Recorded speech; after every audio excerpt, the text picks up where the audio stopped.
everybody, Backyard Bullion here. Do gold and silver actually hold intrinsic value? Or is that just something that we've been telling ourselves, almost kidding ourselves about for the last 5,000 plus years of human history? We are the only living creatures on this planet that attribute value to commodities, and especially so for silver, gold, platinum, all the precious metals we give exceptional value to, and have done so for a very long time. So today's discussion video aims to give a bit of a devil's advocate approach to some of the reasons why that's maybe not the best thing to rely on, also why we actually do it on this, and is that still relevant in the modern world that we live in and the ever-changing and evolving economies that we are living in today's society. So lots to talk about today. I would love to know your thoughts and opinions on this subject. I know it's going to be a bit divisive. There's going to be a lot of people who think very strongly one way or the other. I am not here to give financial advice. That's my first little disclaimer. This is not a financial advice video. I am not belittling purchasing of gold or silver. As you can see, I've got a lot of gold and silver on the table here. I'm a big firm believer in purchasing gold and silver, but I'm also a thinker, and I like to have fun thoughts about this kind of stuff. And this got in my head. You know, we hold value to this stuff, but why? And is that relevant? Is that still going to be relevant in the future? So please do comment down below with your thoughts and opinions on this. All I ask is that you just be respectful of mine and other people's opinions, and I'll see you down in the comment section for a fun debate. So it's been going on for a very long time. Human beings have been using gold and silver as currency, as coins, for a very long time. Let's start with the oldest coin on the table here. This is a 1,300-year-old coin. It's the oldest coin that I currently own. I don't have any other sort of ancient coins. This was a gift to me by a customer. Very, very cool indeed. I sent it off for grading because whilst you can't see in this coin holder, it's an incredibly thin and delicate coin, and I wanted to get it protected. So it does have an XF details. It's been scratched, but that's fine. Now, this is a 1,300-year-old coin, and it's been going on for longer than that, way longer than that. We've seen gold and silver being used in coins, jewelry, wealth. You know, kings and queens of old would have gold and silver, and that would be the currency. That would be what people use to barter with, and that's been something that's followed through human history for a very long time. And it's only in very recent past that silver and gold have been taken out of kind of circulation as general coinage and replaced with what we all know and love, fiat currencies.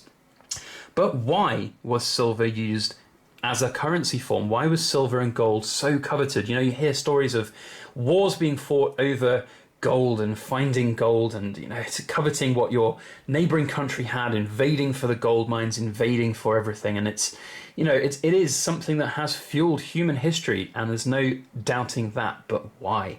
Now, one of the things about it is the industrial properties of gold and silver. They are very, very durable.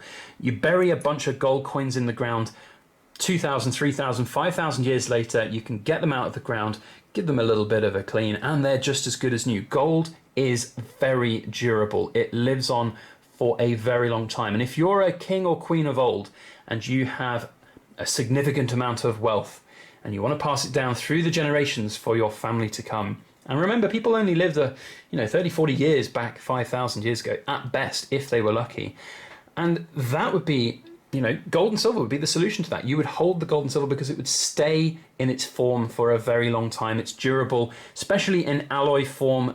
You know, as some of the older coins, you wouldn't have had pure 999 silver 5,000 years ago. They just didn't have the technology to create such fine silver. But you had alloys of silver that were hard wearing, would stay around for a long time. Even now today, we can dig up silver coins, and yes, they'll be in, you know, some will be in arguably less good condition than a gold coin of an equivalent type would be. They'd perhaps be all toned up and dirty and not looking that great, but they do clean up, and they do tend to, you know, hold their form and hold what they are. And that's one of the most interesting and important qualities of gold and silver. They do have that long-term outlook to them. But is that really relevant in this modern world that we live in today? So that's the first bit of devil's advocate coming at you now.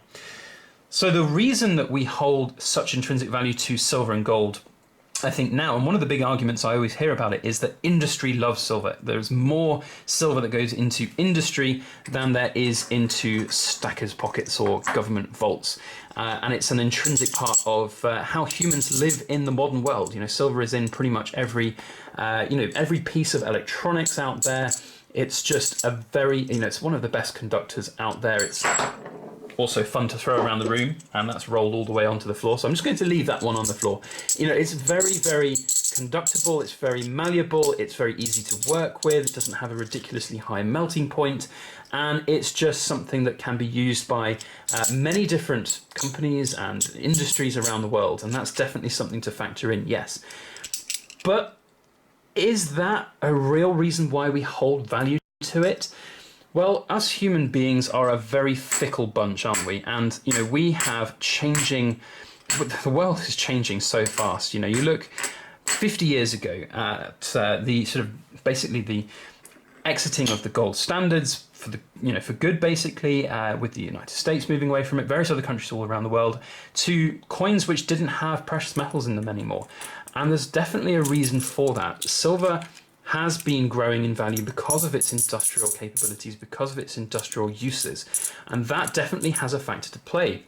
Now, the devil's advocate side of the argument here is that really sustainable for the very long term? Of course, silver is ultimately a finite resource. And if we are using up a whole bunch of this lovely shiny stuff every time we create something, throw it away, destroy it, whatever it might be, it's even used on missiles and explosive devices and things like that. So every time you set off a cruise missile, you're blowing up a bunch of silver, and eventually, perhaps silver will run out and it will become a very rare commodity.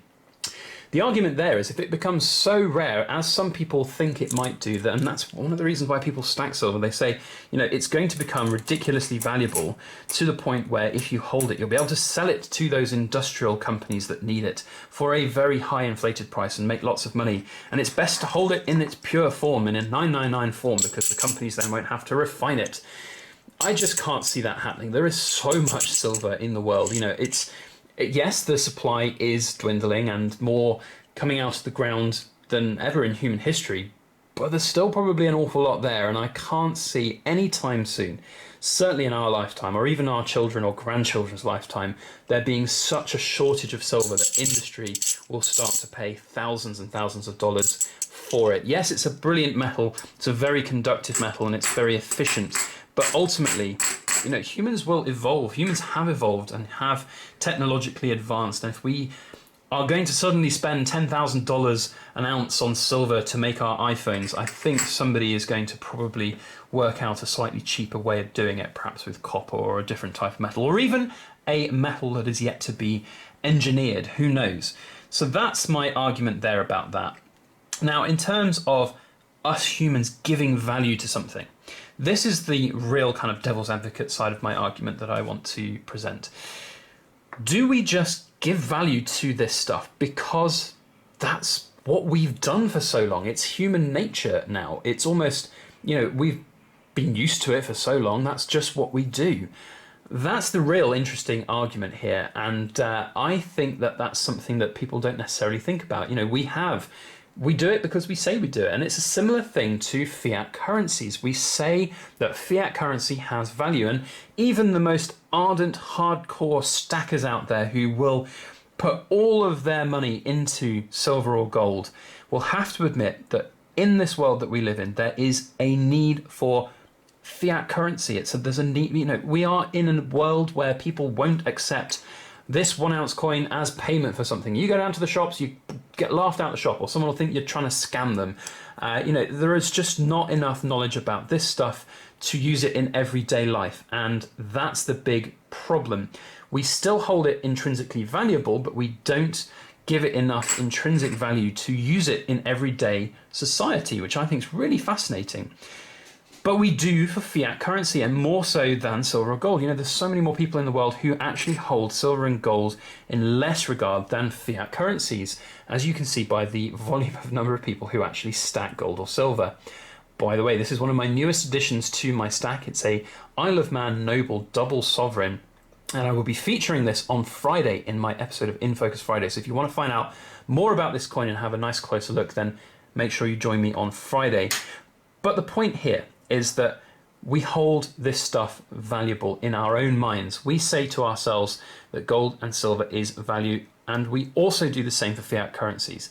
It's a little hypocritical when there's so many people out there who will say that gold and silver are the only form of wealth out there, because let's be honest, fiat currency does not have all the answers. It is not perfect, but it is the way the world works. And if you have no fiat but a bunch of gold and silver, you will not be in a good a position unless there is a big Mad Max collapse or financial, economic collapse, than Joe Bloggs with all of his money in his bank account. You won't be able to go down to the shops and buy stuff. Now, yes, there might be some places that you can go to and trade your gold and silver for goods and groceries and whatever you might need. But ultimately, my thoughts on that are, it's just not very practical.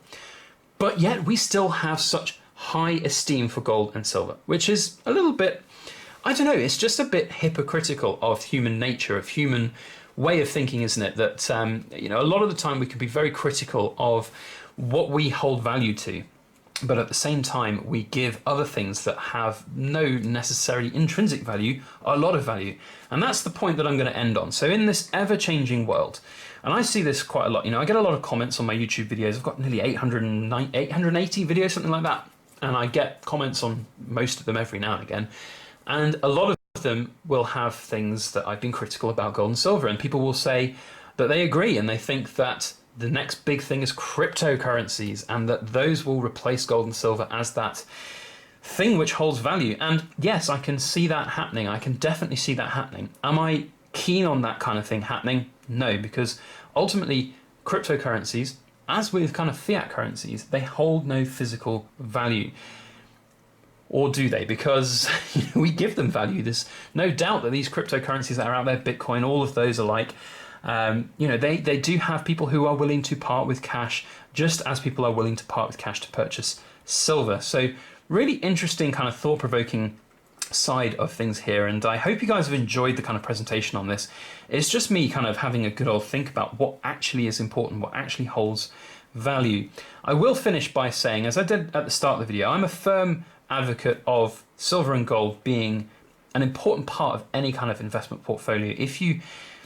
Even if you're the biggest skeptic in the world about gold and silver, having something physical is no doubt beneficial, because whilst we give fiat currencies, cryptocurrencies, all these other things out there in this modern world value, there is one thing that is for sure. This stuff, for the time being, for the significant future, will hold value, will have that intrinsic human nature to it. In 1,000 years, in 10,000 years, who knows what will happen? The world will most likely have changed significantly. But gold and silver might well still be there. To what extent, I don't know. And nobody really does know. And that's the last thing I'll say on the matter. If you enjoyed today's video and you'd like to share your thoughts and opinions on it and this interesting topic, then please make sure you head down to the comment section. As I said at the start of the video, please comment respectfully of mine and other people's opinions. I think it's a really interesting topic, but it's certainly one that's going to divide opinions. So please feel free to jump down there and we'll have a good fun debate. But if you're just going to be a troll and shout and moan, then you're just going to get blocked and banned. That's as simple as we go. If you enjoyed today's video, you know what to do. You hit that like button, and if you want to see future videos from ourselves, especially this Friday's video on this Isle of Man double sovereign, then make sure you hit the subscribe button, put notifications on if you want to get a notification when my videos go live. Otherwise, that's it for today. Thank you one and all for watching. I hope you have a fantastic week ahead. And as always, please make sure that you like, share, comment, and subscribe for more.